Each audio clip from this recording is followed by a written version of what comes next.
ஹல்லேலூயா, ஹல்லேலூயா, ஹல்லேலூயா. இயேசுவே ஆண்டவர், இயேசுவே ஆண்டவர், இயேசுவே ஆண்டவர். இயேசுவுக்கே புகழ். மரியே வாழ்க. பரிசுத்த ஆவியானவரே எங்களை வழிநடத்தும். ஆமென். இன்றைய நற்செய்தி தியானத்துக்காக மாற்கு எழுதிய நற்செய்தி 16வது அதிகாரம் வசனங்கள் 1 தொடக்கம் 7 வரை. மாற்கு எழுதிய நற்செய்தி 16ஆம் அதிகாரம் வசனங்கள் 1 தொடக்கம் 7 வரை. ஓய்வு நாள் முடிந்ததும் மகதலா மரியா, யாக்கோபின் தாய் மரியா, சலோமி ஆகியோர் அவரது உடலில் பூசுவதற்கென்று நறுமணப் பொருட்கள் வாங்கினர். வாரத்தின் முதல் நாள் காலையிலேயே கதிரவன் எழும் வேளையில் அவர்கள் கல்லறைக்கு சென்றார்கள். கல்லறை வாயிலிலிருந்து கல்லை நமக்கு யார் புரட்டுவார் என்று அவர்கள் ஒருவரோடொருவர் கேட்டுக்கொண்டார்கள். ஆனால் அவர்கள் நிமிர்ந்து உற்று நோக்கிய பொழுது கல் புரட்டப்பட்டிருப்பதை கண்டார்கள். அது பெரியதொரு கல். பிறகு அவர்கள் கல்லறைக்குள் சென்றபோது வெண்தொங்கல் ஆடை அணிந்த இளைஞர் ஒருவர் வலப்புறம் அமர்ந்திருப்பதைக் கண்டு திகிலுற்றார்கள்.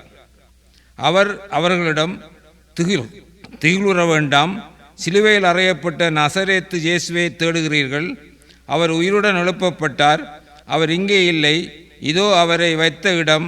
நீங்கள் புறப்பட்டு செல்லுங்கள். பேதுருவிடமும் மற்ற சீடரிடமும் உங்களுக்கு முன்பாக அவர் கலிலேயாவுக்கு போய்கொண்டிருக்கிறார்.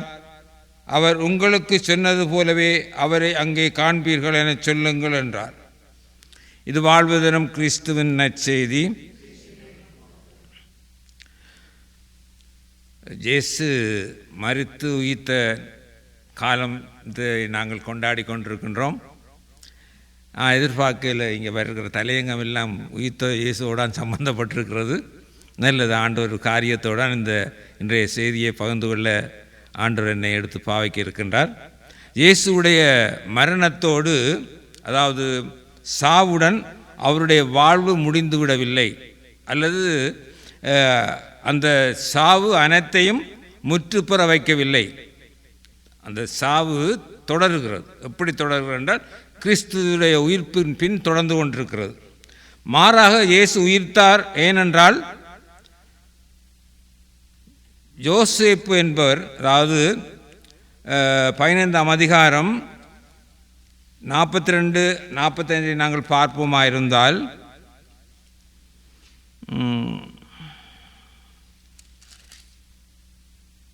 இதற்குள் மாலை வேளையாகிவிட்டது. அன்று ஓய்வு நாளுக்கு முந்திய ஆயத்த நாளாக இருந்தபடியால் அரிமத்தியா ஊரை சேர்ந்த யோசேப்பு என்பவர் துணிவுடன் பிலாத்துவிடம் போய் இயேசுவின் உடலை கேட்டார். அவர் மதிப்புக்குரிய தலைமைச் சங்க உறுப்பினர். அவரும் இறையாட்சியின் வருகைக்காக காத்திருந்தவர். ஏற்கனவே இயேசு இறந்து விட்டதை குறித்து பிலாத்து வியப்படைந்து நூற்றுவ தலைவரை அழைத்து, அவன் இதற்குள் இறந்து விட்டானா என்று கேட்டான். நூற்றுவ தலைவரிடம் இருந்து கேட்டு அறிந்ததும் உடலை அவன் யோசேப்பிடம் அளித்தான். யோசேப்பு மெல்லிய துணி ஒன்றை வாங்கி வந்து இயேசுவின் உடலை இறக்கி துணியால் சுற்றி பாறையில் வெட்டப்பட்டிருந்த கல்லறையில் கொண்டு வைத்தார். அதன் வாயிலில் ஒரு கல்லை உருட்டி வைத்தார்கள். அவர் எங்கே வைத்தனர் என்பதை மகதலா மரியாவும் யோசேப்பின் தாயும் மரியாவும் உற்று பார்த்து கொண்டிருந்தனர். இப்போ இந்த இடத்தில் இயேசு உயிர் விட்ட பிற்பாடு அவருடைய உடலை அடுத்த நாள் ஓய்வு நாள் ஆரம்பமாக இருப்பதனால், இந்த ஓய்வு நாள் ஆரம்பத்துக்கு முன்பாகவே அவருடைய திரு உடலை அடக்கம் செய்ய வேண்டும் என்று சொல்லி பிலாத்துவிடம் போய் உத்தரவு பெற்று, இங்கே யோசேப்பு மற்றவரும் சேர்ந்து அந்த உடலை துணியால் சுற்றி அடக்கம் செய்கிறார்கள். இந்த அடக்கம் செய்கின்ற நிகழ்ச்சியை மகதலா மரியாவும் யோசேப்பின் தாய் மரியாவும் உற்று பார்த்து கொண்டிருந்தனர் என்று சொல்லப்படுகின்றது. அதுக்கு காரணம் இருக்கிறது. சரி. ஆகவே இந்த பெண்கள் மகதலா மரியா, யாக்கோபின் தாய் மரியா, சலோமி அவர்கள் ஒன்றும் உயிர்ப்பை எதிர்பார்க்கவில்லை. இவர்கள் ஆண்டவர் உயிர் தெழுவார் என்று அவர்கள் எதிர்பார்க்கவில்லை என்று அந்த நாள் யாருமே எதிர்பார்க்கவில்லை. இந்த பரிதாபமாக, அதாவது அந்த நாட்களில் மரித்து போன உடலை அடக்கம் செய்யும்போது சில மரியாதைகளை செய்வார்கள். செய்துதான் அதை அடக்கம் செய்வார்கள். இன்று கூட நாங்கள் பார்க்கின்றோம், யாராவது மரித்தால் திருப்பலி பூச வைத்து இல்லை கல்லறைக்கு சென்று கல்லறை ஆசீர்வதித்து ஜெபங்கள் சொல்லி சில சடங்குகள் இல்லை மரியாதை ஜெபங்கள் சொல்லித்தான் அடக்கம் பண்ணுவார்கள்.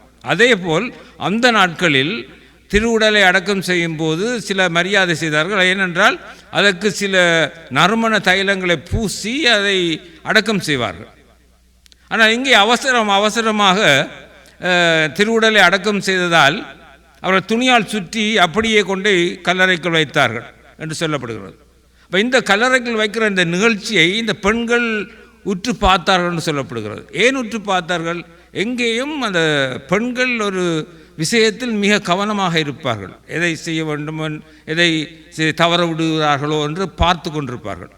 அப்போ இவர்களுக்கு மிகவும் அன்பாக இருந்த இந்த இயேசுவை ஏனோ தானோ என்று சொல்லி ஒரு அவசரமாக கொண்டு அடக்கம் செய்தது இவர்களுக்கு பெரிய மனதுக்கு ஒரு பாரமாக இருந்தது.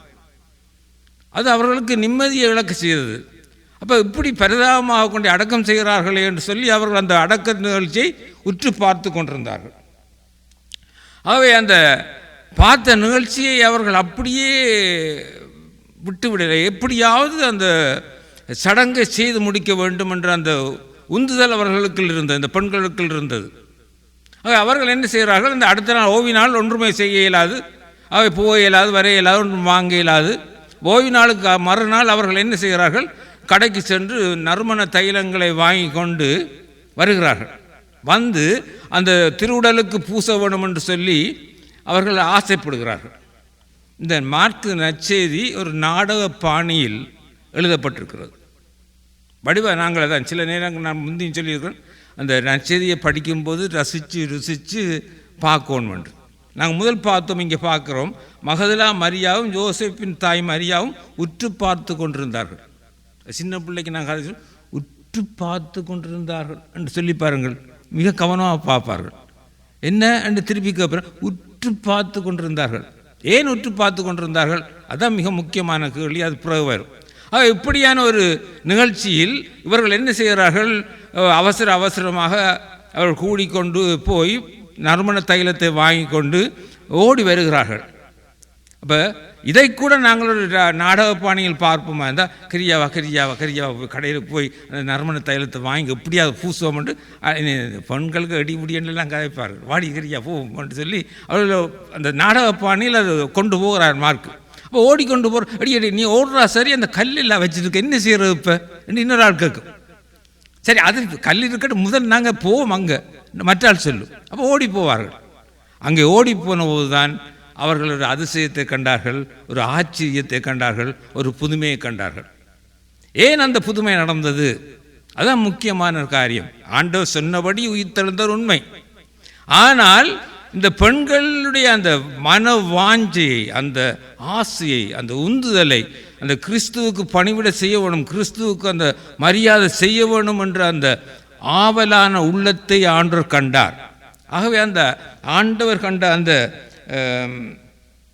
நிகழ்ச்சியை தான் அங்கே என்ன நடக்கிறதுன்னு சொன்னால், அந்த கல் புரட்டப்பட்டிருக்கிறது.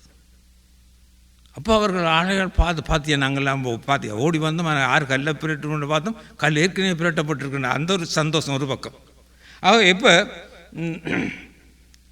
அந்த நிகழ்ச்சி எப்படி மார்க்கு கொண்டு வருகிறான்னு சொன்னால் பாருங்கள், முதல் 15வது அதிகாரத்தில் 47வது வசனத்தை நாங்கள் பார்ப்போமா இருந்தால், அதான் பார்த்தோம். அவர் எங்கே வைத்தனர் என்பதை மகதலா மரியாவும் யோசேப்பின் தாய் மரியாவும் உற்று பார்த்து கொண்டிருந்தனர். இது இந்த 16ஆம் அதிகாரத்துக்கு முதல் 15ஆம் அதிகாரத்தில் கடைசியில் வருகிறது. ஆனால் இங்கே 16ஆம் அதிகாரத்தில் கல் புரட்டப்பட்டிருக்கிறது. இயேசு உயிர்த்த நிகழ்ச்சியை மார்க்கு கொண்டு வந்து செருகிறார். அப்படியே அப்போ அந்த இறப்பும் உயிர்ப்பும் தொடர்ந்து நடைபெறாத இடைவெளி நடக்க இல்லை. அதுதான் மிக முக்கியமான ஒரு காரியமாக இருக்கிறது. இந்த நிகழ்ச்சியை நாங்கள் பார்க்கும்போது அந்த நாடக பாணியில் பார்க்க வேண்டும், இல்லைன்னா ருசித்து அதை சிந்தித்து அதை வாசிக்கும்போது மிக ஆழமாக எங்களுடைய உள்ளத்தில் பதியும். அந்த உற்று பார்த்து கொண்டிருந்தார்கள் என்பது ஒரு சீழத்துவ பண்பு. அதாவது உற்று கவனித்து கொண்டிருந்தார்கள், இல்லை உற்று கேட்டு கொண்டிருந்தார்கள், அது ஒரு சீழத்துவ பண்பு. அதைத்தான் இங்கே அடிக்கடி உங்களோட பிரதர் சொல்வார், என்ன நீங்கள் கவனமாக கேட்க வேண்டும், கவனமாக படிக்க வேணும். அதுதான் அந்த அந்த நிகழ்ச்சி தான் இங்கே நடக்குது. உற்று பார்த்து கொண்டிருந்தார்கள். அப்போ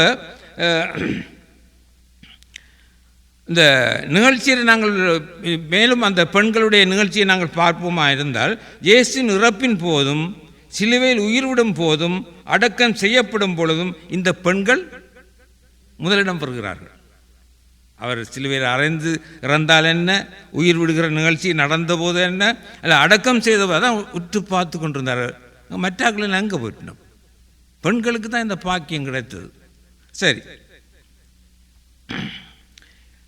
இந்த இடத்தில்தான் நாங்கள் கிறிஸ்து பெண்களுக்கு மிக முக்கியமான இடம் கொடுக்கிறார். அந்த காலத்தில் பெண்களுக்கு முக்கியமான இடம் இல்லை, அவர்கள் ஒதுக்கி வைத்திருந்தார்கள். அவர்கள் என்ன சொன்னாலும் சமுதாயத்தில் ஈடுபடாது. ஆனால் கிறிஸ்து தாம் உயிர் பெற்ற நிகழ்ச்சியை பெண்களுக்குத்தான் முதல் அறிவிக்கின்றார். எப்படி அறிவிக்கின்றார்கள் சொன்னால், முதல் முறையாக இயேசுவின் கல்லறையை சந்திப்பவர்கள் இவர்கள் தான். முதலாக இந்த பெண்கள் தான் கல்லறை சந்திக்கிறார்கள்.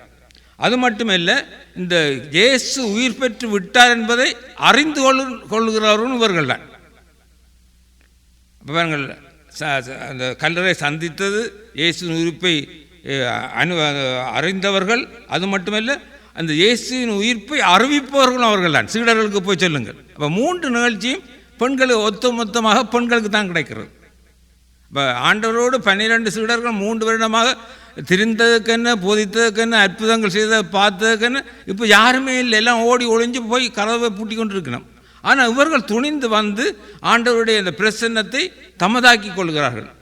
அந்த உயிர்த்த இயேசுவை சந்திக்கின்ற நிகழ்ச்சியை நாங்கள் இங்கே பார்க்கின்றோம். இப்போ இந்த நிகழ்ச்சி மிக முக்கியமான ஒரு நிகழ்ச்சியாக இருக்குது. இது ஒரு மிக ஆதாரபூர்வமான சாட்சி. என்றால் இறந்ததுக்கும் இவர்கள் தான் சாட்சி, உயிர் பெற்றதுக்கும் இவர்கள் தான் சாட்சி. ஏன், இறந்தபோது அடக்கம் செய்ததை கண்ணார பார்க்கிறார்கள், பேந்து வரும் கல்லறையை பார்க்கிறார்கள். அவை இறந்த இயேசுக்கும் இவர்கள் தான் சாட்சியாக இருக்கிறது, உயிர் பெற்ற இயேசுக்கும் இவர்கள் தான் சாட்சியாக இருக்கிறார். ஆகவே இந்த சாட்சியம் மிக முக்கியமான சாட்சியம், மிக வலிமை வாய்ந்த ஒரு சாட்சியம். ஆகவே இந்த இயேசு உண்மையாகவே உயிர்த்தெழுந்தார் என்பதை நாங்கள் பார்க்கக்கூடியதாக இருக்கிறது. இயேசுன்ற இந்த நிகழ்ச்சி அதையும் பார்க்கிறார்கள், இதையும் பார்க்கிறார்கள். அதாவது அதையும் பார்க்கிறார்கள், இதையும் பார்க்கிறார்கள், இறந்ததையும் பார்க்கிறார்கள், உயிர் பெற்ற வரும் கல்லறையும் பார்க்கிறார்கள். அதையும் சொல்லுகிறார்கள், இதையும் சொல்லுகிறார்கள், இறந்து போனதையும் சொல்லுகிறார்கள், உயிர் பெற்றதையும் சொல்லுகிறார்கள். அப்போ பெண்களுடைய பங்கு இயேசுடைய உயிர்ப்பின் மிகவும் முக்கியமான ஒரு பங்காக இருக்கிறது. அந்த நாட்களில் பெண்களுடைய சாட்சிகள் செல்லுபடியாகாது. என்னதான் செய்தாலும் செல்லுபடியாகும். அது ஆண்கள் சொல்வதுதான் செல்லுபடியாக இருக்கும். ஆனால் இங்கே மார்க் ஒரு புரட்சியை செய்கிறார். எந்த ஒரு ஆண்களையும் சாட்சிக்கு கூப்பிட இல்லை. இப்போ அவர்கள் மையாகவே இயேசு உயிர்த்தெழவில்லை, இது கட்டுக்கதை என்று சொல்லி பெண்கள் சொல்வார்களாக இருந்தால், இல்லை மக்கள் மத்தியில் நம்ப வைக்கணுமாக இருந்தால், அவர்கள் என்ன செய்திருப்பார்கள்? 2 ஆம்பளைகளை கூட்டி எங்களோட சேர்ந்து இதை சொல்லுங்கள்னு பணித்திருப்பார்கள். ஆனால் அவர்கள் அப்படியெல்லாம் பணிக்கிற அளவுக்கு மார்க்கு முன்வரையவில்லை. அடக்கம் உற்று பார்த்தார்கள் சொல்லப்படுகிறது, வெற்று கல்லறை பார்த்தார்கள் சொல்லப்படுகிறது. ஆகவே பெண்களுக்கு மிக முக்கியமான இடம் இங்கே கொடுக்கப்படுகிறது. பெண்கள் அந்த முக்கியமான சாட்சிகளாக விளங்குகிறார்கள். இப்போ இந்த நிகழ்ச்சி இயேசு உண்மையாகவே உயிர்த்தெழுந்தார் என்பதற்கு மிக வலுவான சாட்சியமாகவும், உண்மையான ஒரு உயிர்த்தெழுதல் நடந்தது என்பதற்கு ஒரு அத்தாட்சியாகவும் காணப்படுகிறது. அதே வேளையில் ஒத்தமை நற்செய்தி, மற்ற நற்செய்திகள் நாங்கள் பார்ப்போமா இருந்தால் சின்ன சின்ன வேறுபாடுகள் வரும், இல்லை என்று சொல்ல இல்லை. இந்த இடத்துல நாங்கள் பார்க்குறோம், துணியால் சுற்றி அடக்கம் செய்தார்கள், பெண்கள் உற்று பார்த்து கொண்டிருந்தார்கள் என்று சொல்லப்படுகிறது. ஆனால் யோவான் நற்செய்தி எடுத்து பார்த்தால் அங்கே தைலமெல்லாம் பூசி மரியாதை செலுத்தி அடக்கம் செய்வதாக வரும். ஆனால் அங்கே பெண்கள் பார்த்து கொண்டிருப்பார்கள் என்று சொல்லப்படுகிறது. இன்னொரு இடத்தில் நாங்கள் பார்ப்போமா இருந்தால் பெண்கள் அங்கே நிற்பார்கள், ஆனால் கையில் வாசனை திரவியம் இல்லை என்று இருக்கும். இந்த இடத்துல கூட நாங்கள் பார்க்கிறோம், மார்க்கு சுவிசேஷத்தில் அது அந்த சடங்கு செய்யப்படாத மறுநாள் போய் அவர்கள் நறுமண தைலத்தை பூசுகிறவருக்கு எடுத்துக்கொண்டு வந்து பூசுகிறார்கள். ஆனால் யோவான் நற்செய்தி மற்ற இதுகளை பார்க்குற போது அவர்கள் அடக்கம் எல்லா மரியாதையும் செய்து அடக்கம் செய்கிறார்கள். ஆனால் பெண்கள் பார்த்து கொண்டிருக்கிறார்கள். அவ்வளவுதான். அங்கே பெண்கள் அந்த நறுமண தைலம் பூசினதாக சொல்லப்படவில்லை. இந்த நிகழ்ச்சியெல்லாம் நாங்கள் சின்ன சின்ன வித்தியாசங்கள் இருந்தாலும் ஏதோ ஒரு உண்மை அங்கே இடம்பெற்றுவதை நாங்கள் காணக்கூடியதாக இருக்கிறது. இங்கே இயேசுடைய உடலை அவர்கள் மரியாதை செய்யாமலே அந்த கல்லறையில் இவர்கள் அடக்கம் செய்தார்கள். அப்போ என்ன காண வேண்டிய விஷயம் என்னன்னு சொன்னால், அந்த ஏற்கனவே வெட்டப்பட்ட கல்லறையில் இந்த உடல் அடக்கம் செய்யப்படுகிறது. அந்த உடல் அடக்கம் செய்யப்படும் போது இவர்கள் உற்று பார்ப்பதற்கு காரணம் இதுவாக இருக்கலாம்னு நான் நினைக்கிறேன். மாலை வேலையாகிவிட்டது, அது குகையாக இருந்ததுனால் அவர்களுக்கு வெளிச்சம் இருக்காது ஒன்று. ரெண்டாவது, அவர்கள் சில வேத ஆராய்ச்சியாளர்கள் சொல்லுகிறார்கள் என்னென்னு சொன்னால், ஒரு குகைக்குள் தட்டு மாதிரி இருக்குமாம். அப்போ மருத்துவர்களை ஏதாவது ஒரு தட்டு கொண்டே வைப்பார்கள். வைத்த பிற்பாடு அந்த கல்லை மூடி விடுவார்கள். ஆகவே இவர்கள் அந்த எந்த தட்டு இயேசு இவர்கள் வைத்தார்கள் என்பதை உற்று பார்த்து கொண்டிருந்தார்கள். எத்தனையாவது தட்டு வைக்கிறார்கள் என்றால் இவர்களுடைய மனதுக்குள்ள என்ன இருக்குது? தைலம் பூசணும், மரியாதை செய்யணும் என்ற அந்த எண்ணம் மனதுக்குள்ள ஓடிக்கொண்டிருந்ததால் அந்த நிகழ்ச்சியை அவர்கள் பார்த்து கொண்டிருக்கிறார்கள். ஆகவே வைத்த பிற்பாடு கல்லை அவர்கள் மூடிவிட்டார்கள். இந்த இன்னொரு நிகழ்ச்சி இங்கே நாங்கள் பார்க்கணும் என்றால், மார்க்கு மிக அழகாக எழுதுகிறார். அவர்கள் நறுமண தைலத்தை வாங்கி கொண்டு ஓடி வந்தார்கள் என்று சொல்லப்படுகிறது. அப்போ அந்த முக்கியமாக ஆண்டவருடைய பணியில் ஈடுபடுகிறவர்கள் எப்படி இருக்க வேண்டும் என்பதை சொல்லாமல் சொல்லுகின்றார் மார்க்கு. நாங்கள் எப்பொழுதும் சுறுசுறுப்பாக ஒரு வாஞ்சியோடு ஆசையோடு நாங்கள் அந்த பணியை செய்ய வேண்டும் என்ற துடிப்போடு நாங்கள் இருக்க வேண்டும் என்ற ஒரு நிகழ்ச்சியை சொல்லாமல் சொல்லப்படுகின்றது. அந்த ஆசை, அந்த ஆர்வம், அங்கே துடிதுடிப்பு அவர்கள் ஓடி வந்த நிகழ்ச்சியை நாங்கள் காணக்கூடியதாக இருக்கிறது. ஆகவே அற்புதத்தை அதிசயத்தை அவர்கள் காண்கிறார்களே என்று சொன்னால் அந்த மனதுக்குள்ளே இருந்த அந்த நிகழ்ச்சி தான். நாங்கள் ஆண்டவருடைய அற்புதங்களை அடையாளங்களை நாங்கள் பெற்றுக்கொள்ள வேண்டுமா இருந்தால் முதலாவது நாங்கள் விசுவாசிக்க வேண்டும், அடுத்தது நாங்கள் அதை எதிர்பார்க்க வேண்டும், அடுத்தது அது எங்களுக்கு நடக்கும் என்று நம்ப வேண்டும். அப்போ இவர்களுக்கு அந்த கல்லறை மூடப்பட்டதை பற்றியோ கல் புரட்டப்பட்டிருக்கிறத பற்றியோ அக்கறை இல்லை. எப்படியாவது நாங்கள் ஆண்டவருக்கு அந்த சேவை செய்ய வேண்டும் என்ற அந்த மன உற்சாகம் என்ன செய்கிறோன்னு சொன்னால், அந்த கல்லை அங்கே புரட்டி விட்டதை நாங்கள் காணக்கூடியதாக இருக்கின்றது. இந்த இடத்தில் நாங்கள் பார்க்கின்றோம் அவருடைய அந்த மன வாஞ்சை ஆர்வம் என்ன செய்கிறது? உருட்டப்பட்ட கல், அதாவது அந்த மூடப்பட்ட கல் புரட்டப்பட்டிருக்கிறது. புரட்டப்பட்ட கல் ஏன் புரட்டப்பட்டது என்றால் தந்தை தன் மகனை உயிர்த்தெழச் செய்தார். அதான் முக்கியமானது. இந்த மக்களுடைய விசுவாசத்தின் பொருட்டு கடவுள் எப்படி வேலை செய்கிறார். நாங்கள் பாருங்கள், இன்றைய நாளில் இந்த நற்செய்தியோடு நாங்கள் ஒப்பிட்டு பார்க்கும்போது அடிக்கடி நாங்கள் பார்ப்போம், உங்கள் கவலைகளை தீர்க்கிற கடவுள், உங்களை ஆலோசனை கத்தராக இருந்து ஆலோசனை சொல்லுகிறவர், உதவி செய்கிறவர் என்றெல்லாம் சொல்லுகிறோம். அது உண்மை இல்லை என்று சொல்லவில்லை. இந்த வசனத்தோடு நாங்கள் ஒப்பிட்டு பார்க்கும்போது எங்களுடைய வாழ்க்கையில் எத்தனையோ பிரச்சனைகள் இருக்கும், எத்தனையோ சுமைகள் இருக்கும், கவலைகள் இருக்கும், கண்ணீர் இருக்கும், பிள்ளைகளுடைய தேவைகள் இருக்கும், வேலைத்தளத்தில் பிரச்சனை இருக்கும். எல்லாத்தையும் மண்டைக்கு போட்டு சமாளிக்க முடியாமல் இருக்கிற போது நாங்கள் கடவுளை நோக்கி பார்ப்போமா இருந்தால், அவரை நோக்கி எங்கள் சிந்தனையை செலுத்துவோமாயிருந்தால், அவரை நோக்கி எங்கள் ஜபங்களை ஏறெடுப்போமாயிருந்தால், எத்தனை பிரச்சனைகள் வந்தாலும் அத்தனை பிரச்சனைகளையும் உருட்டுவார், பிரட்டுவார், தம் கரம் தந்து நம்மை தாங்குவார். அதுதான் முக்கியமான பிரச்சனை.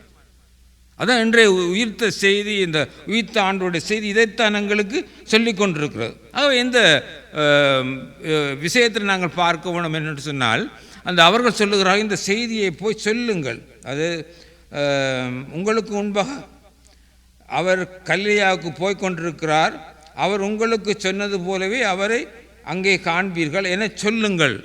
அங்கே இருந்து தேவதூதன் அவர்களுக்கு ஒரு விஷயத்தை சொல்லுகிறார். ஏனென்று சொன்னால், இந்த இடத்தில் 3 விஷயத்தை நாங்கள் பார்க்க. முதலாவது செய்தி சொல்லப்படுகிறது, ரெண்டாவது செய்தி கொடுக்கிறதுக்கு ஒருவர் அங்கே இருக்கிறார், மூன்றாவது அங்கே ஒரு பணிவிடை கொடுக்கப்படுகிறது. இப்போ செய்தி என்ன? அவர் உயிர்த்தெழுந்து விட்டார் என்பதுதான் செய்தி. உயிர்த்தெழுந்து இயேசுடைய செய்தி சொல்லப்படுகிறது. அந்த செய்தியை சொல்பவர் ஒரு தேவதூதனாக இருக்கலாம் என்று நாங்கள் ஒரு வெண்ணாடை அணிந்த ஒரு இளைஞர் என்றால் தேவதூதனை தான் குறிக்கிறது சொல்லுகிறது. ஆனால் பணிவிடை கொடுக்கப்படும். என்னென்னு பணிவிடை என்று சொன்னால், நீங்கள் போய் சீடர்களுக்கு சொல்லுங்கள். சீடர்களுக்கு ஏன் அவர்கள் இங்கே வர இல்லை, அவர்கள் பூட்டி போட்டிருக்கிறார்கள். அவர்களுக்கு போய் சொல்லுங்கள், இயேசு உயிர்த்து விட்டார், அவர் கலிலேயாவுக்கு போகிறார், நீங்கள் அங்கே அவரை காண்பீர்கள். அவர் கலிலேயாவுக்கு போகிறார், அங்கே நீங்கள் காண்பீர்கள் என்று சொன்னால், அப்போ இந்த செய்தி அந்த சீடர்களுக்கு கிடைக்க வேண்டும் என்பது அந்த செய்தியை அவர் கொடுக்கின்றார். உண்மையாகவே அந்த இயேசுடைய உயிர்ப்பில் எங்களுக்கு ஒரு செய்தி இருக்கிறது. நாங்கள் அவரோடு வாழ்ந்து கொண்டிருக்கும் போது இறை வார்த்தையை நாங்கள் படித்து பழகும் போது ஒரு செய்தி எங்களுக்கு வரும். நிச்சயமாக அந்த செய்தியை நாங்கள் சந்திக்க வேண்டும். 4 நற்செய்தியிலும் இயேசுடைய உயிர்ப்பின் செய்தி சொல்லப்படுகிறது. ஒரு நற்செய்தியாவது தரவிட மத்தேயு, மார்க்கு, லூக்கா, யோவான் இந்த 4 நற்செய்தியிலும் இந்த இயேசுடைய உயிர்ப்பு சொல்லப்படுகிறது. ஆனால் நீங்கள் கவனித்து பாருங்கள், எந்த ஒரு நற்செய்தியிலும் அவர் எப்படி உயிர்த்தெழுந்தார் என்று சொல்லப்படவில்லை. உதாரணத்துக்கு இயேசு கல்வாரியில் உயிர் விட்ட போது வானம் இருண்டது, சூரிய வெளிச்சம் மங்கியது, நிலநடுக்கம் வந்தது, இப்படியான சில அறிகுறிகள் காட்டப்பட்டது. ஆனால் இயேசு உயிர்த்த போது எந்த விதமான அறிகுறியும் காட்டப்பட்டதாக 4 நற்செய்தியிலும் எழுதப்படவில்லை. இயேசு எத்தனை மணிக்கு உயிர்த்தார் என்பது கூட யாருக்கும் தெரியாது. எத்தனை மணிக்கு உயிர்த்தார் என்று யாருக்கும் தெரியாது. ஆனால் உயிர்த்தார் என்பது நாங்கள் விசுவசிக்கிறோம். நாங்கள் விசுவசிக்கிறது லேஸ் என்ற பரம்பரையாக நாங்கள் நம்பிட்டோம். ஆனால் அந்த நாளில் அந்த நேரத்தில் சம்பந்தப்பட்டவர்கள் நம்புவதுதான் மிக முக்கியமான விஷயம். ஆனால் சரி, ஆனாலும் இயேசுவை கொலை செய்தவர்கள் நம்பினார்கள். தெரியுமா உங்களுக்கு? இயேசுவை கொலை செய்தவர்கள் இயேசு உயிர்த்தெழும்பார் நம்பினார்கள். அதனால் தான் அவர்கள் பிலாத்துவிடம் சொல்வார்கள், இவன் மரித்து 3ஆம் நாள் உயிர்த்தெழுவார் என்று சொன்னவன், ஆகவே இவருடைய கல்லறைக்கு சீல் வையுங்கண்டு பிலாத்துவிடம் போய் சொல்வார்கள். இயேசுவோடு 3 வருஷம் சீடராக இருந்தவர்கள் போதிக்க போன போதெல்லாம் அற்புதங்கள் அதிசயங்கள்லாம் கண்டபோது இருந்த சீடர்கள் நம்பவில்லை, பெண்கள் நம்பவில்லை, சமுதாயம் நம்பவில்லை.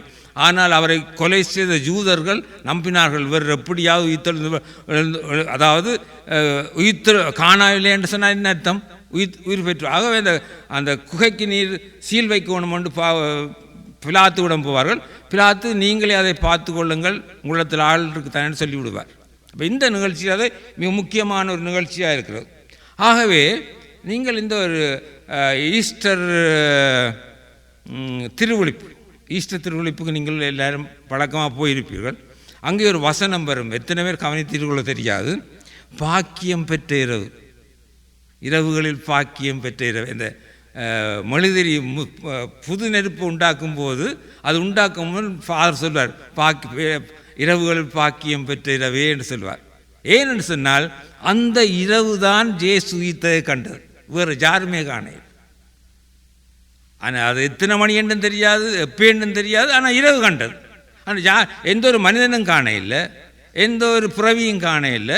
அந்த பாக்கியம் பெற்ற இரவு, இரவுகளை பாக்கியம் பெற்ற இரவே என்று சொல்லி திருச்சபையில் அந்த பெரிய அந்த ஈஸ்டர் திருவிழிப்பின் போது சொல்லப்படுவதற்கு காரணம் இதுதான். என்றால் அந்த இருளுக்குத்தான் அது இயேசு எப்படி உயிர்த்தெழுந்தார் என்று காட்டப்படுகிறது. நற்செய்தி நாங்கள் வேணும் என்றால் அவர் அந்த திமுறி கொண்டு எழும்பினார் சொல்லலாம், இல்லாட்டி ஒரு மியூசிக் நடந்தது, இல்லை ஒரு கையை நீட்டி கொண்டு எழும்பினார், வலது கையை வைத்தினார், அப்படியெல்லாம் எழுதே இல்லை.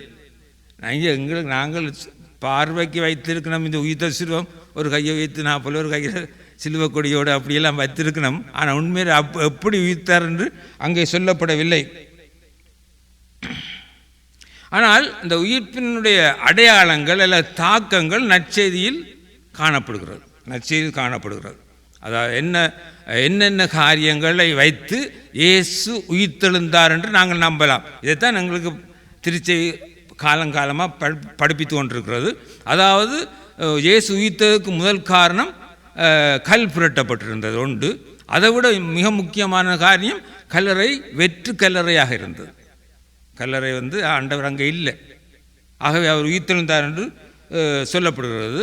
அதை விட இந்த தூதர்கள் நாங்கள் பார்க்கின்றோம், அங்கே வெண்ணாடை அணிந்தவர்கள் அங்கே இருந்து அவர்கள் பேசுவார்கள், இயேசு இங்கே இல்லை, உயிர்த்தெழுந்து விட்டார், உயிர்த்த இயேசுவே நீங்கள் மருத்துவத்தை தேடுகிறீர்கள் என்றெல்லாம் வசனங்கள் இந்த நற்செய்தியில் 4 நற்செய்தியில் இடையிடையே காட்டப்படுவதை நாங்கள் காணக்கூடியதாக இருக்கிறது. மற்றது இன்னொரு முக்கியமான ஒரு காரியம், இயேசுநாதரை சுற்றி அடக்கம் செய்த துணி அங்கே இருந்தது. தலையை சுற்றின துணி வேறையாக, உடலை சுற்றின துணி வேறையாக இருந்ததுன்னு சொல்லி நற்செய்தியில் நாங்கள் காணக்கூடியதாக இருக்குது. ஆகவே அந்த 2 இந்த துணிகள் அங்கே இருந்ததுன்னு சொன்னால், நாங்கள் யோவான் எழுதிய நற்செய்தி 20ஆம் அதிகாரம் 6ஆம் 7ஆம் வசனத்தை பார்ப்போமா இருந்தால், சீமோன் பேதுரு வந்தார், நேரே அவர் கல்லறைக்குள் நுழைந்தார், அங்கு துணிகளையும் இயேசுவின் தலையை மூடியிருந்த துண்டையும் கண்டார். அத்துண்டு மற்ற துணிகளோடு இல்லாமல் ஓரிடத்தில் தனியாக சுருட்டி வைக்கப்பட்டிருந்தது. யோவான் 20ஆம் அதிகாரம் 6ஆம் 7ஆம் வசனத்தில் இருக்கிறது. இங்கே நாங்கள் பார்க்க வேண்டிய இன்னொரு விஷயம் என்னென்றால், இயேசுவை சுற்றிய துணி இயேசுவின் உயிர்ப்புக்கு முக்கிய ஆதாரம். முதலாவது சாட்சி அவரை சுற்றிய உடை, துணி. என்றால் அவரை சுற்றிய துணி இருக்கிறது, ஆனால் ஆள் இல்லை. அப்போ எங்கே ஆள் இல்லாமல் எப்படி துணி என்றால் ஆண்டவர் உயிர்த்து வெளிக்கு விட்டார் என முக்கியமான ஒரு செய்தியாக காணப்படுகிறது. ஆனால் இயேசுவின் உடல் அங்கு இல்லை, ஆனால் துணி இருக்கிறது. இயேசுவின் உடல் திருடப்படவில்லை என்பதுக்கு இது முக்கியமான ஆதாரம். சொல்வார்கள், யாரவன் தூக்கி கொண்டு போட்டார்கள் என்று சொல்வார்கள் என்று சொன்னதுக்கு இது ஆதாரம். எப்படி ஆதாரம் என்று சொன்னால், திருடர்கள் திருட வந்தால் இயேசுவின் உடல் எடுத்துக்கொண்டு உடுப்பெல்லாம் மடித்து வச்சுட்டு வெற்று உடம்போடு அவரை தூக்கி கொண்டு போயிருக்க மாட்டோம். அவை இங்கே அந்த துணி வடிவாக ஒரு தலை மாற்றம் உண்டு, மற்ற அலங்கோலமாக இருப்பதாக நற்செய்தி சொல்லப்படுகிறது. ஆகவே இயேசுவை திருட வந்தவர்கள் நிச்சயமாக அந்த ஆடையை விட்டுட்டு உடலை மட்டும் கொண்டு போக மாட்டார்கள். உங்களுக்கு ஞாபகம் இருக்குமோ தெரியும், எங்களோட ஊரில் ஒரு வாலிபன் கப்பலில் போய் இறந்து போனார். அவருடைய உடலை வடிவான ஒரு கண்ணாடி பட்டியலை வைத்து எங்களோட ஊருக்கு எடுத்து வந்தார்கள். அதை அடக்கம் செய்த போது கடைசியாக மண்ணை போட முதல் அந்த பெட்டியை கோடாலியார கொத்தி உடைத்தார்கள். ஏனென்று சொன்னால், அந்த பெட்டியை எடுத்துக்கொண்டு விற்கிறதுக்காண்டி இந்த உடம்பையும் தூக்கி போட்டுட்டு போயிடுவாங்க, பெட்டியையும் களவாடி போடுவார்கள் என்று சொல்லி. அப்போ அதொன்று பழைய காலத்தில் கூரச்சியில் சருகு உண்மையான தங்கம் அது. அப்போ அந்த கூரச்சியிலே கொண்டே கட்டி அடக்கம் செய்தால், அந்த அடக்கம் செய்ய முதல் இடையற கத்திரிக்காய் வெட்டி விடுவார்கள். ஏன் அந்த சீலையை கலட்டி கொண்டு போகக்கூடாது. ஆகவே அந்த ஒரு நிகழ்ச்சியோடு நாங்கள் ஒப்பிட்டு பார்க்கும்போது, அந்த நாளில் இதை சொல்லுவார்கள், அந்த காலத்தில் கல்லறை திருடர்கள் என்று சொல்வார்கள். அந்த காலத்தில் கல்லறை திருடர்கள். அப்போ அந்த கல்லறை திருடர்களுக்கு எது முக்கியம்? உடுப்பு முக்கியமா, உடல் முக்கியமா? உடுப்பு வேண்டாம், அது விலை உயர்ந்த உடுப்பு, அதை விற்று காசு எடுக்கலாம். அதனால தான் இந்த உடுப்பு யாருக்கு விழுமென்று சொல்லி சீட்டு போட்டார்கள் என்று சொல்லப்படுகிறது. ஆண்டர் அந்த போட்ட உடுப்பு. அவை அந்த உடுப்பு அந்த காலத்தில் மிக தட்டுப்பாடான ஒரு காரியம் போல இருக்குது, விலை உயர்ந்த காரியமாக இருக்குது போல தெரிகிறது. ஆகவே அப்போ இந்த முக்கியமாக இந்த உடுப்பு துணி ஆண்டவருடைய சாட்சியத்தில் மிக முக்கிய பங்கெடுக்கிறது. என்னென்னு சொன்னால், இன்னொரு விஷயம், இறையியல் கண்ணோட்டத்தோடு நாங்கள் பார்க்கும்போது, லாசரை ஆண்டவர் உயிர்ப்பித்த போது லாசருவே வெளியே வா என்று சொல்லி கூப்பிட்டது. லாசர் வருவார். எப்படி வருவார்? கட்டுக்களோடு வருவார். அப்போ ஆண்டவர் சொல்வார், அவன் கட்டுக்களை அவிழ்த்து அவரை போக விடுங்கள். அப்போ அவருடைய உயிர்ப்புக்கு அவரை சுற்றிய துணி ஒரு இடைஞ்சலாக இருந்தது, கட்டுகளாக. ஆனால் இயேசுடைய உயிர்ப்புக்கு துணி இடைஞ்சலாக இருக்க இல்லை. இதுதான் இயேசுடைய உயிர்ப்புக்கும் லாசருடைய உயிர்ப்புக்கும் ஒரு பெரிய வித்தியாசமாக இருப்பது இந்த ஒரு காரியம். அது மட்டுமல்ல, அந்த லாசருவே வெளியே, அப்போ நான் முதல் சொன்னேன் தானே, அந்த கல்லறையில் தட்டு இருந்து அதுக்கு அடக்கம் ஒரு தட்டுற போண்டை போட்டிருக்கணும். அதான் அந்த வேத ஆராய்ச்சியாளர் இன்னொரு பகுதி சொல்லுவார்கள், ஏன் ஆண்டவர் பெரிய சத்தம் லாசருவே வெளியே வா பேர் சொல்லி அழைக்கணும் என்றால், அங்கே எத்தனையோ வேறு உடல்களும் இருக்கும். எழும்பி வாண்டா இல்லைன்னா எழும்பி வந்துடுவோம். ஆகவே தான் லாசருவே எழும்பி வான்னு சொன்னார் என்று சொல்லுவார்கள். இது எனக்கு தெரியாது, நான் படித்ததில் பார்த்ததில் சொல்கிறேன். சரி, ஆகவே அது இருக்கலாம், அப்படி இருக்கலாம். ஆண்டவர் ஒவ்வொன்றுக்கும் ஒவ்வொரு காரியம், நற்செய்தியாளர்கள் ஒவ்வொன்றுக்கும் ஒவ்வொரு காரியத்தோடு அவர்கள் அதை செய்வார்கள். ஆக இந்த இடத்துல தான் நாங்கள் பார்க்கின்றோம். லூக்கா சொல்லுவார், உயிரோடு இருப்பவரை இறந்தோரிடத்தில் நீங்கள் தேடுவானேன். ஆகவே இயேசு உயிர் தெழுந்தார். பவுலப்போஸ்தலர் சொல்வார், சாவேயுன் வெற்றி எங்கே, சாவேயுன் கொடுக்கு எங்கே என்று கேட்பார். இப்போ அது உண்மையாகவே சாவு தோல்வி அடைந்த ஒரு முக்கியமான நிகழ்ச்சி இயேசுடைய உயிர்ப்பாக இருக்கிறது. இங்கே இன்னொரு விஷயத்தை நாங்கள் முக்கியமான விஷயத்துக்கு நாங்கள் இனித்தான் வரப்போகிறோம். உயிர்த்த இயேசுவை எங்கே காணலாம்? உயிர்த்த இயேசுவை எங்கே காணலாம்? போன உரையில மேலோட்டமாக சொல்லப்பட்டது. எங்களுடைய அருங்கொட இயக்கத்தில் மிக முக்கியமான ஒரு உரை இதுதான். உயிர்த்த இயேசுவை எங்கே காண்பது, அல்லது உயிர்த்த இயேசுவை எப்படி நீங்கள் காண்பிப்பீர்கள் என்றெல்லாம் அந்த உரை அமையும். அவை பாவிகள் நடுவே அவரை காணலாம். ஏன் பாவிகள் நடுவே அவரை காணலாம் என்றால் அவர்களை தேடி நாங்கள் போக வேண்டும்.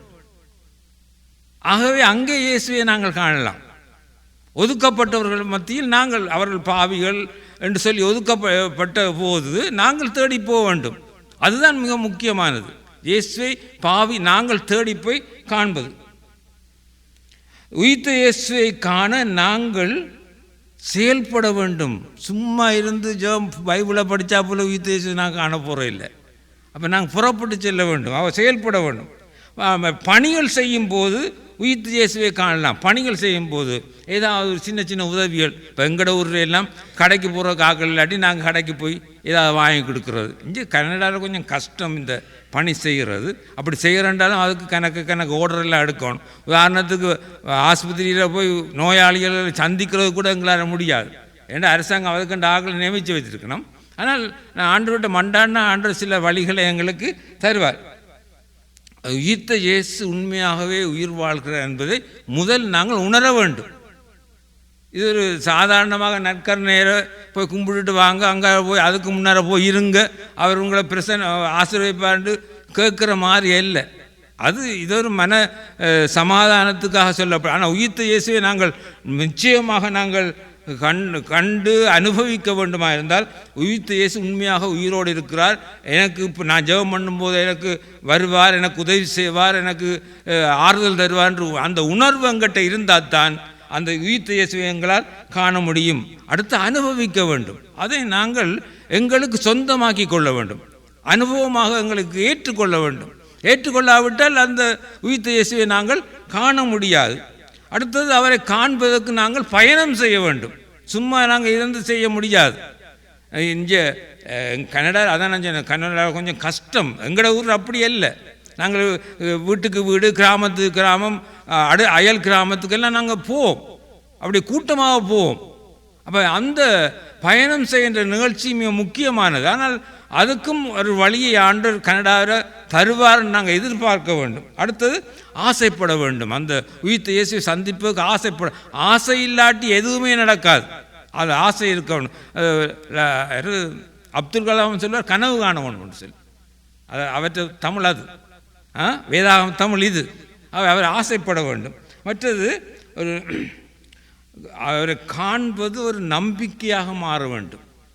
அது நம்பிக்கையாக மாறும். நம்பிக்கை இல்லாமல் எதையுமே நாங்கள் செய்ய முடியாது.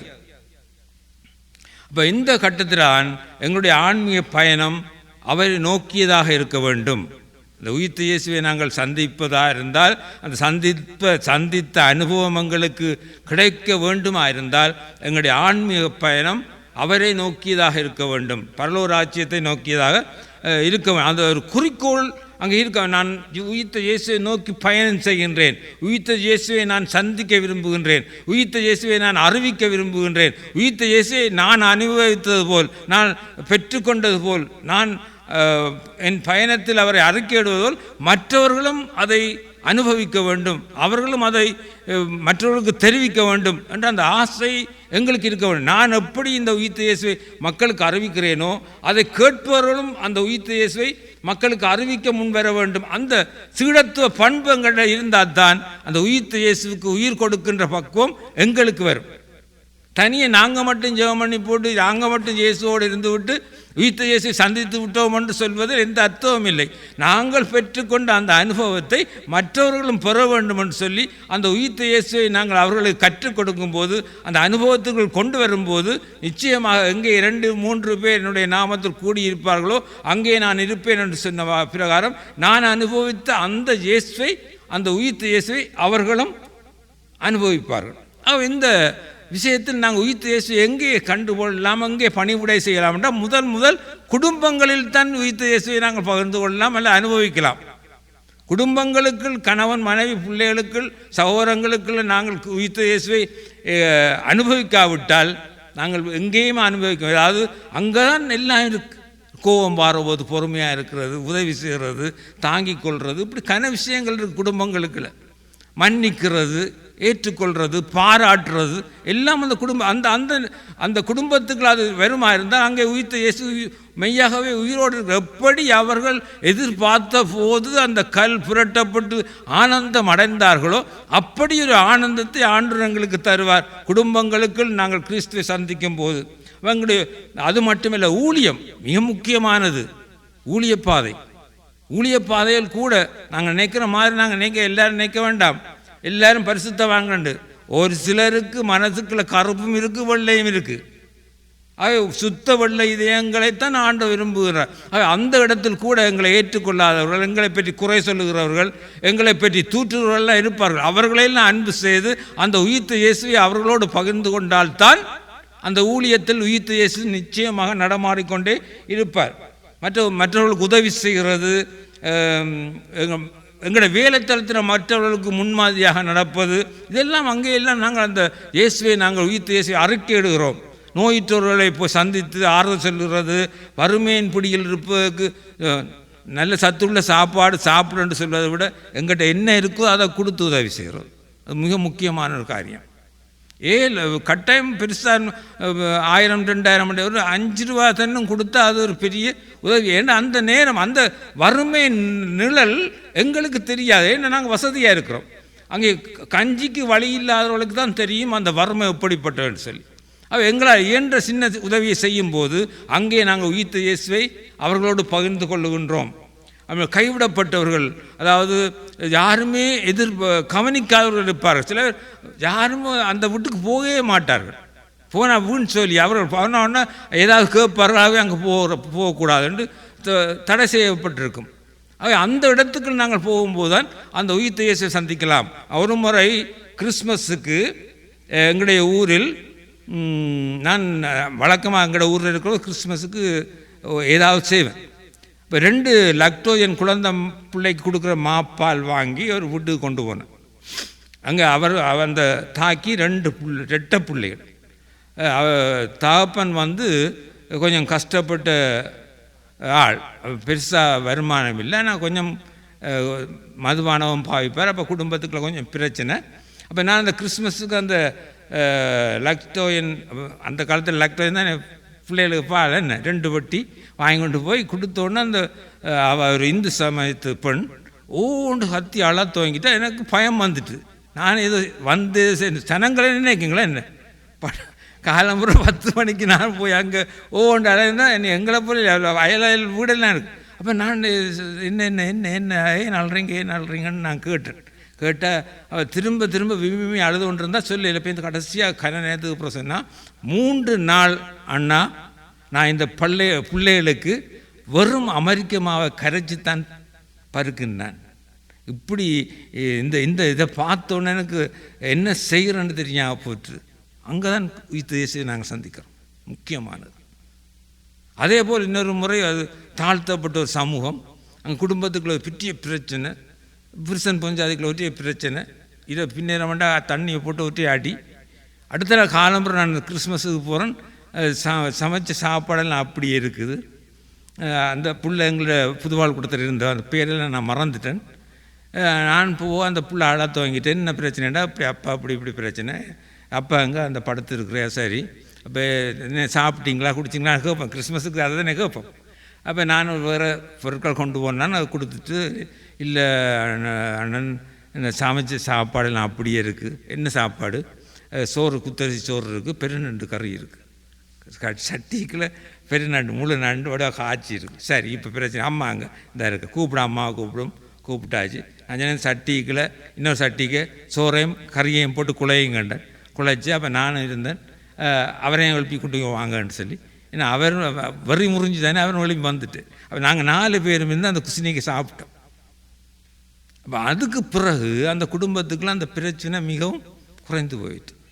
அதுதான் முக்கியமான அந்த அவங்க தாழ்த்தப்பட்டார்கள் வீட்டுக்குள்ளே போகவே இல்லாத மனம், அது கதை வேறு. ஆனால் ஊழியக்காரதெல்லாம் எதிர்பார்க்க இல்லாது. அப்போ போய் அதை செய்தோம்.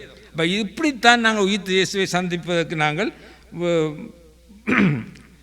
முயற்சி எடுக்கணும். அப்போ எங்களுடைய வாழ்க்கையில் எங்களுடைய மையப்பொருள் நாங்கள் என்னத்தை பார்க்குறோம், எதை செய்கிறோம், அதுதான் முக்கியமானது. இப்போ இன்றைய பாருங்கள், உலகத்தில் பொருள் பண்டம் தேடுவது, படிப்பை நாடுவது, செல்வத்தை சேர்ப்பது, வீடு வாங்குறது, எல்லாம் தேவை இல்லை, ஒன்றுமே தேவையில்லை என்று இல்லை, எல்லாம் தேவை. ஆனால் அவற்றுக்கு மேலாக நாங்கள் நோக்கி பார்க்க வேண்டிய ஒருவர் இருக்கிறார். அவருக்கு முதலிடம் கொடுக்க வேண்டும். அவருக்கு முதலிடம் கொடுத்து அவருக்கு சாட்சி என்ன. உதாரணத்துக்கு நீங்கள் ஒரு கார் வாங்கிட்டீங்கன்னு வச்சுக்கொள்வோம், இல்லைன்னு சொல்லல. சரி, அந்த கார் வாங்கின பிறகு என்ற உழைப்பாராக இந்த கார் எனக்கு கிடைத்தது என்று சொல்வதை விட தேவன் எனக்கு இந்த காரை தந்தார் என்று சொல்வது பெட்டர். ஆமாம் இல்லையா? அதுதான் உண்மையான பண்பு. அதே மாதிரி தான் ஒரு வீடு எவ்வளோதான் உண்மையாக நாங்கள் முயற்சி எடுத்தான் செய்கிறோம், இருந்தாலும் அந்த முயற்சியை கைகூட வைப்பது அந்த கடவுள். அப்போ எங்களுடைய நோக்கம், எங்களுடைய பார்வை முழுக்க அந்த கடவுளை நோக்கியதாக இருக்குமாயிருந்தால் நிச்சயமாக அது ஒரு உயிர்த்த இயேசுவை சந்திக்கிற இல்லை மகிமைப்படுத்துகிற இடமாக இருக்கும். அங்கே சொல்லப்பட்ட செய்தி என்ன? அவர் கலிலேயாவுக்கு உங்களுக்கு முன் போகிறார், அங்கே போனால் நீங்கள் அவரை சந்திக்கலாம்.